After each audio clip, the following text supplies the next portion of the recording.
नमस्कार, आप देख रहे हैं एसबीटी न्यूज पर 6 दिसंबर सुबह 6:15 बजे राजस्थान की बड़ी खबरें।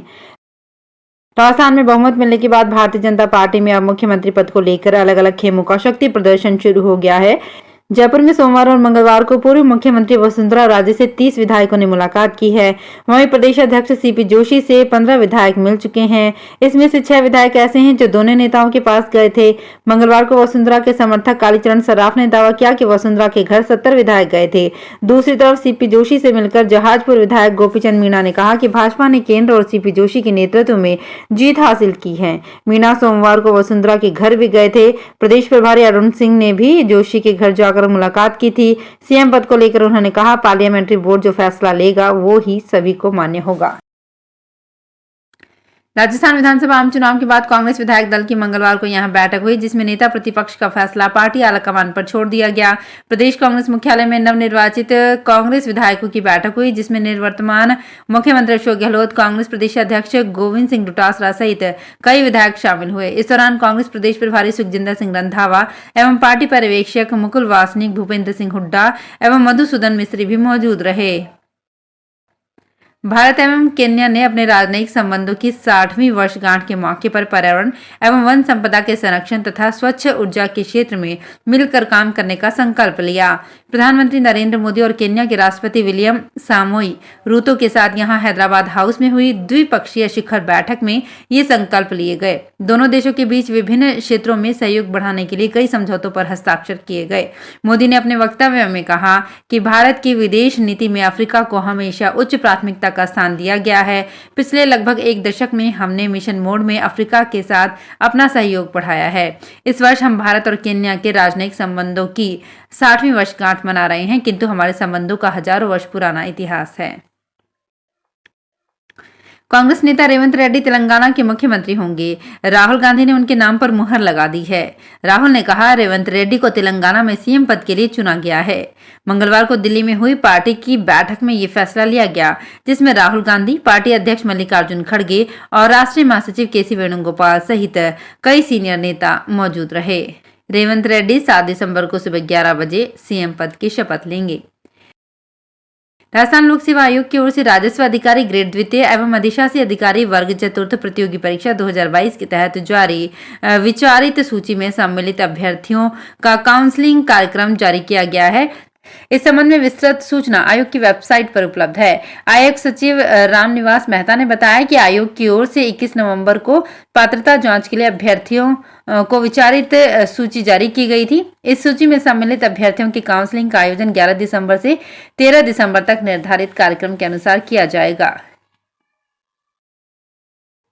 Indian national developmental inclusive alliance की आज 6 दिसंबर को होने वाली बैठक फिलहाल टाल दी गई है। अब यह मीटिंग दिसंबर के तीसरे हफ्ते में होगी। पश्चिम बंगाल की मुख्यमंत्री ममता बनर्जी, बिहार के सीएम नीतीश कुमार और सपा अध्यक्ष अखिलेश यादव समेत कई नेताओं ने बैठक में शामिल होने से इनकार किया था। इसमें हाल ही में आए चुनाव नतीजों पर चर्चा होनी थी। पहली महिला medical officer snow leopard brigade की कैप्टन गीतिका कौल सियाचिन में तैनात होने वाली भारतीय सेना की पहली महिला मेडिकल अफसर बन गई हैं। उन्होंने सियाचिन बैटल स्कूल में ट्रेनिंग पूरी कर ली है। सियाचिन दुनिया का सबसे ऊंचा बैटलफील्ड है। इसरो ने हॉप एक्सपेरिमेंट के बाद एक और यूनिक एक्सपेरिमेंट में चंद्रयान 3 के प्रोपल्शन मॉड्यूल को चंद्रमा की कक्षा से पृथ्वी की कक्षा में ट्रांसफर किया। ये एक्सपेरिमेंट इसरो के चंद्रयान चतुर्थ मिशन के लिहाज से काफी अहम है। चंद्रयान 4 मिशन में चंद्रमा का सॉइल सैंपल पृथ्वी पर लाया जाएगा। चंद्रयान तीसरे मिशन को 14 जुलाई 2023 को लॉन्च किया गया था। इसमें 3 हिस्से थे, प्रोपल्शन मॉड्यूल, लैंडर और रोवर। प्रोपल्शन मॉड्यूल को चंद्रमा की कक्षा में स्थापित किया गया था। वहीं लैंडर और रोवर ने 23 अगस्त को चंद्रमा के साउथ पोल पर लैंडिंग की थी। प्रोपल्शन मॉड्यूल पर शेप पेलोड लगा है, जिसे पृथ्वी की स्टडी करने के लिए डिजाइन किया गया है। बॉम्बे हाईकोर्ट में बीजेपी नेता महेश श्रीमल ने राहुल गांधी के खिलाफ मानहानि याचिका दायर की थी। कोर्ट ने इस मामले में राहुल गांधी को दी गई अंतरिम सुरक्षा 23 जनवरी 2024 तक बढ़ा दी है। हाईकोर्ट ने गिरगांव मजिस्ट्रेट को आपराधिक कार्यवाही स्थगित करने का निर्देश दिया है। Doctors of Rajasthan international foundation ने राजस्थान के चुनिंदा गांवों को गोद लेकर मेडिकल स्क्रीनिंग की पहल की है। डोरी फाउंडेशन के अध्यक्ष neuro physician doctor Jaiveer Singh Rathore ने मई 2023 में American association of physician of Indian origin के साथ राजस्थान के गांव में हेल्थ टेस्ट करवाने के लिए MOU साइन किया था।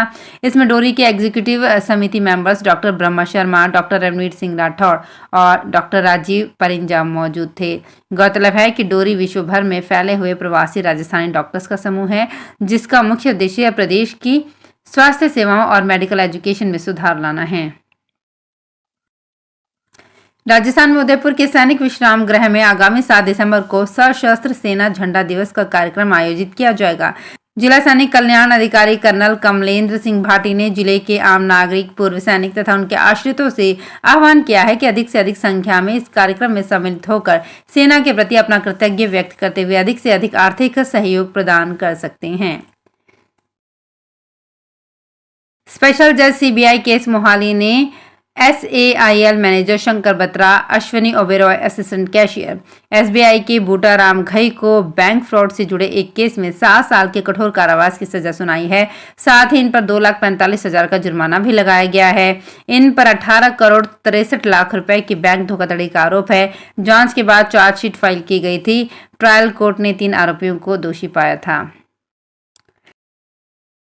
संसद के शीतकालीन सत्र के दूसरे दिन 5 दिसंबर को लोकसभा में गृह मंत्री अमित शाह ने जम्मू कश्मीर आरक्षण संशोधन बिल पेश किया। चर्चा के दौरान धर्मपुरी से DM के सांसद डॉक्टर सेंथिल कुमार ने कहा कि भाजपा की ताकत केवल हिंदी बेल्ट के उन राज्यों को जीतने में ही है जिन्हें हम आमतौर पर गौमूत्र राज्य कहते हैं। सेंथिल ने यह भी कहा कि दक्षिण के राज्यों में बीजेपी को घुसने नहीं दिया गया है। ये खतरा जरूर है कि कश्मीर की ही तरह भाजपा दक्षिण भारत के राज्यों को भी केंद्र शासित प्रदेश न बना दे, क्योंकि ये वहां जीत नहीं सकते तो उसे UT बनाकर गवर्नर के जरिए शासन कर सकते हैं। राजस्थान लोक सेवा आयोग की ओर से मंगलवार को सीनियर टीचर माध्यमिक शिक्षा विभाग प्रतियोगी परीक्षा 2022 की सामाजिक विज्ञान विषय का रिजल्ट जारी किया गया है। इस संबंध में विस्तृत सूचना आयोग की वेबसाइट पर उपलब्ध है। आयोग सचिव ने बताया कि इस विषय की विचारित सूची 31 अगस्त 2023 को जारी की गई थी। विचारित सूची में अस्थायी रूप से सम्मिलित अभ्यर्थियों की पात्रता जांच काउंसलिंग के माध्यम से करवाई गई। पात्रता जांच उपरांत संबंधित सेवा नियमानुसार TSP क्षेत्र के 313 तथा नॉन TSP क्षेत्र के 1292 अभ्यर्थियों को मुख्य सूची में सफल घोषित किया गया है।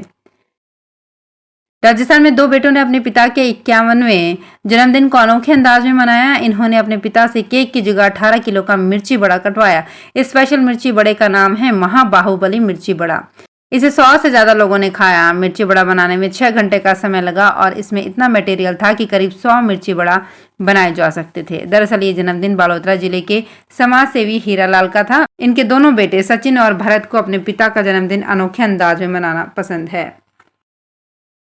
तो फिलहाल खास खबरों में इतना ही। ताजा खबरों की जानकारी के लिए देखते रहिए SBT न्यूज। धन्यवाद।